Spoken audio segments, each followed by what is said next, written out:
If the last few years have taught us anything, it's how unpredictable life can be. That goes double for the housing market.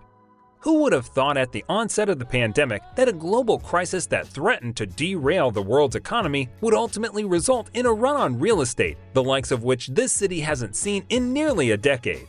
Indeed, after home prices bottomed out in the spring of 2020, when people were hoarding toilet paper and fumbling with remote work, the residential market in Calgary surged upwards, reaching a benchmark detached home price of $648,500 in May 2022, a 16.6% increase over the previous year. That's much higher than the kind of price gains the city saw in the seller's market of 2012 and 2013, when oil prices were last booming. So what other forces are at play that could affect how and where we live in this city over the next 10 years? Sadly, we don't have a crystal ball. If we did, we'd be on a yacht somewhere living off our early 2000s Apple stocks. So, we sought out the next best thing. Local experts weigh in on the majority factors likely to impact Calgary real estate over the next decade. The good news is Calgary's livability, relative affordability, and increasingly diversified economy should keep us headed in a positive trajectory and relatively sheltered from any other global shocks that could be waiting in the wings. The bad news is buying a home here is likely to get more expensive. Whether you're looking to get into the market or looking to make a move, here are 5 factors that can impact Calgary real estate in the next 10 years. Number 1. Supply and demand. Yes, it's really that simple. The foundational principle of high school economics is the primary driving force in real estate markets throughout North America, and Calgary is no exception. The price of homes and whether they'll rise or fall essentially comes down to how many are on the market at any given time, and how many people want them. Our recent rise in prices, particularly for detached houses, comes down to pent-up demand and a lack of housing stock, says Anne-Marie Laurie, chief economist at Calgary Real Estate Board. Right now, the market has been a little bit crazy, and the issue has been supply. However, she notes the price gains we've seen over the past 2 years actually signal a recovery in Calgary's housing market that was long overdue. After energy prices crashed in 2014, demand dropped in Calgary as the financial shock to the region prompted many people to stay put and avoid the added expense of upgrading their houses, says Laurie.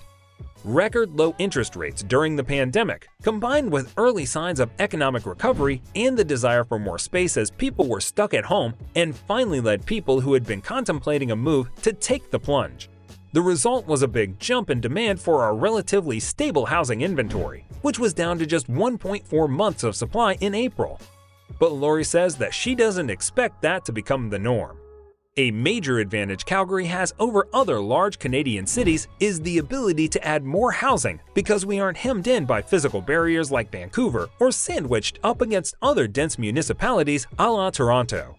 We do have the ability to add on supply, it's just going to take some time, Laurie says. Just how much time it takes and what happens to demand in the meantime will play a major role in determining future costs of housing. Number 2. Interest rates, inflation, and affordability.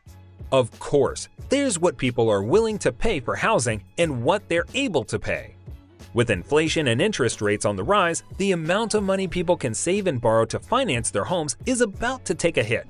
Since last spring, the Bank of Canada has made a series of hikes to interest rates as part of a strategy to quell inflation and cool the red-hot housing markets in many Canadian cities. That's expected to continue. We are moving into a higher interest rate environment that is going to take some of the wind out of the sails of housing prices and housing demand, says ATB chief economist Todd Hirsch. While that may help to slow the price growth and maintain the relative affordability Calgary enjoys compared to other regions in Canada, its impacts won't be evenly distributed. First-time buyers will feel the pinch the most as it gets harder to qualify for financing, as well as pass the federal government's mortgage stress test that requires borrowers to prove they can afford to make payments 2% higher than their lender's quoted rate, or the government benchmark of 5.25%, whichever is higher. That will make it tougher for some potential buyers to get into the market, Hirsch says. That, in turn, may lead to changes in the types of homes Calgary builds. 3. Immigration, migration, and shifting demographics. Healthy population growth is vital to maintaining a healthy real estate market. At 0.08%, Alberta leads the country in terms of its natural growth rate, the number of births minus deaths.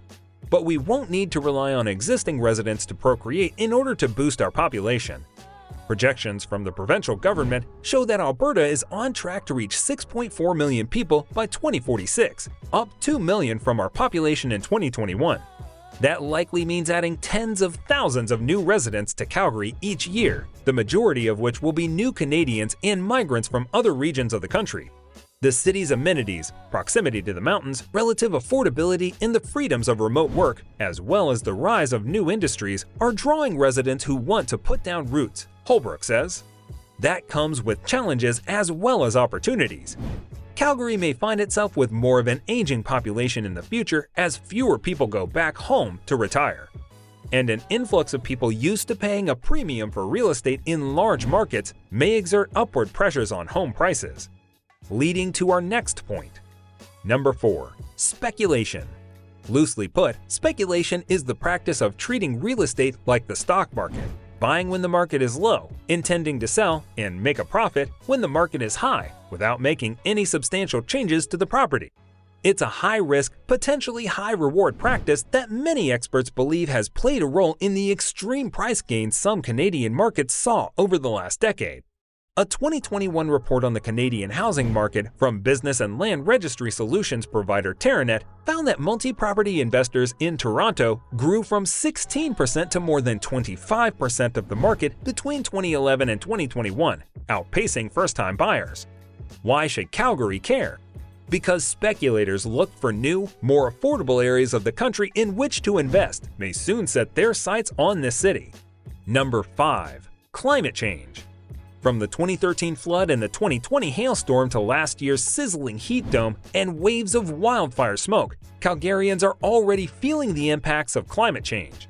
Mayor Jyoti Gondek's declaration of a climate emergency shortly after taking office in 2021 enabled the city to accelerate action on climate change, with residential buildings and transportation key targets in curbing the city's carbon footprint. To that end, a new program set to be introduced this fall will offer homeowners financial incentives to implement energy upgrades, meaning more homes in existing communities may be retrofitted with heat pumps, tankless hot water systems, and solar panels. However, the biggest strides towards greening our housing stock may be found in the suburbs. The truth is, our new communities are among the densest new communities probably in Northern America, says Matthew Sheldrick, acting manager, growth and change strategist for the city of Calgary. In addition to smaller lots and tighter spacing, more developers are preparing for a low-carbon future by orienting homes towards the south so they can capture more sunlight, putting in electric vehicle charging stations and solar panels, and designing communities to encourage walking and wheeling to amenities, he says. While there is ample room for city policies to shape climate action in the residential sector, Sheldrick adds that there may be potential for stronger partnerships with developers to hasten the pace of change.